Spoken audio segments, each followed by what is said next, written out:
महाराष्ट्रात खुनाच्या घटना अनेकदा घडल्यात. त्यामध्ये खूप म्हणजे सेलिब्रिटीही सहभागी झालेले, म्हणजे सेलिब्रिटींच्या बाबतीतही अशा घटना घडलेल्या दिसल्या. आता नजीकच्याच काळात बाबा सिद्दीकी यांचाही खून करण्यात आला, त्यांच्यावरती गोळ्या झाडून हत्या करण्यात आली. परंतु जेव्हा बीडमध्ये मस्साजोग येथील सरपंच देशमुख यांची जेव्हा निर्गुणपणे हत्या करण्यात आली, त्यानंतरची जी परिस्थिती होती, जो इम्पॅक्ट होता तो खूप तीव्र असा होता. कारण जशी घटना घडली 9 तारखेला, त्याच घटनेच्या लगेच 3:30 वाजता त्यांचं अपहरण करण्यात आलं, 3च्या दरम्यान सुमारास, 3 ते 3:30च्या सुमारास. आणि त्यानंतर 6 वाजता जे बीडचे खासदार आहेत बजरंग सोनवणे यांनी दिल्लीत प्रेस घेऊन व्हिडिओद्वारे या खुनाची माहिती दिली. आणि तिथूनच एकदम सोशल मीडियामध्ये या घटनेबद्दल एक आउटरीच झाला. म्हणजे पूर्ण सोशल मीडिया ह्या खुनाच्या संबंधित माहिती गोळा करण्यात आणि माहिती देण्यात व्यस्त झाली. आणि त्यानंतर जो लोकांचा आक्रोश होता, कारण सोशल मीडियामध्ये लगेच गोष्टी पसरल्या. आणि त्यानंतर जेव्हा तिथल्या ग्रामस्थांनी रास्ता रोको आणि केज तालुक्यात एक बसही, एसटी बसही पेटवण्यात आली.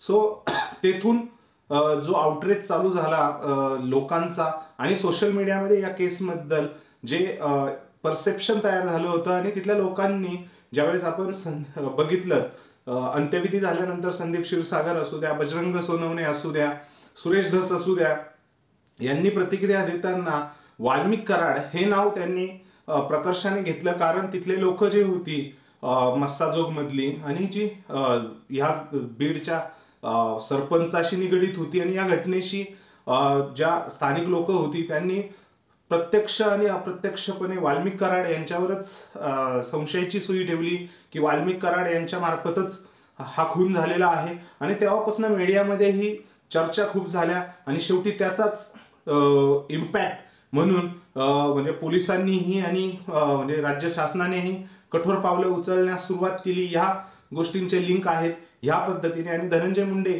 यांनाही आपण म्हणजे यांच्यावरही संशयाची सुई गेली. याच दृष्टीने जस्टिस व्हावा, याच दृष्टीने ह्याच पद्धतीने जस्टिस करणाऱ्या ज्या संस्था आहेत, सीबीआय असू द्या, पोलीस असू द्या, यांनी त्या पद्धतीने प्रयत्न चालू केले. आणि याचाच प्रत्यय म्हणून आज वाल्मिक कराड जे फरार होते त्यांनी सरेंडर केलं, आणि आज ते न्यायालयीन कोठडीत आहे. परंतु वाल्मिक कराड यांच्या ज्यावेळेस यांचं नाव आलं होतं मस्साजोगच्या हत्येनंतर, त्यावेळेस त्यांचे समर्थक जे होते त्यांनी पब्लिकमध्ये आंदोलनं केली होती, रास्ता मोर्चाही काढला होता. वाल्मिक अण्णा कराड यांच्या निष्पक्ष आणि म्हणजे यांच्या बाजूने, की ते निर्दोष आहे. वाल्मिक कराड यांनी आपण निर्दोष आहे असा व्हिडिओ जारी करूनच सरेंडर केलं होतं. परंतु जो रोल आहे सोशल मीडियाचा, आपण तोच बोलतोय की सोशल मीडियाचा रोल त्यामुळे जस्टिस मिळवण्यासाठी किती इम्पॅक्ट झाला ह्याबद्दल आपण बोलतोय.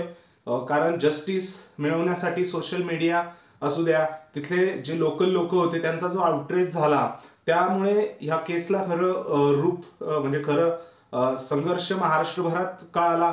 बीडचे मोर्चे निघताय, सर्व पक्ष एकत्र आले.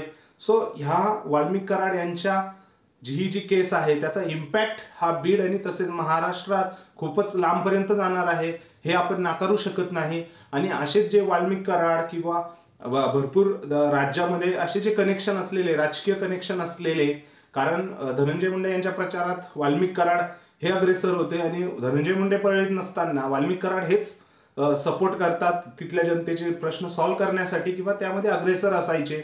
आणि त्यांच्यावरती हे असे आरोप असणं आणि त्यांचा सहभाग असणं हे आता तपासात कळेलच. परंतु ह्या ज्या गोष्टी झालेल्या आहेत सोशल मीडियाच्या आउटरीचमुळे, याची जर चांगली बाजू बघितली आपण तर खरंच खूप गोष्ट चांगली आहे.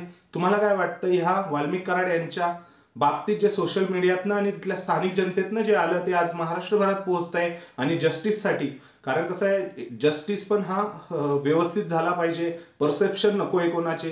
कारण सोशल मीडियावरनं परसेप्शन घेतले जात आहेत असं काहींचं म्हणणं आहे, पण ते सध्या कारण आपल्या संस्था तेवढ्या मजबूत आहेत त्या सोशल मीडियाचं परसेप्शन घेणार नाही, पण सोशल मीडियाचा दबाव या परसेप्शन संस्थांवरती की योग्य रीतीने न्याय व्हावा, न्यायाची चौकशी व्हावी आणि त्यानंतर न्याय मिळावा, ह्याबद्दल खरंच गोष्टी काही चांगल्या पद्धतीने चाललेल्या आहेत. तुम्हाला काय वाटतं यावरती ते कमेंट करून नक्की कळवा आणि चॅनलला सबस्क्राईब करायला विसरू नका. धन्यवाद.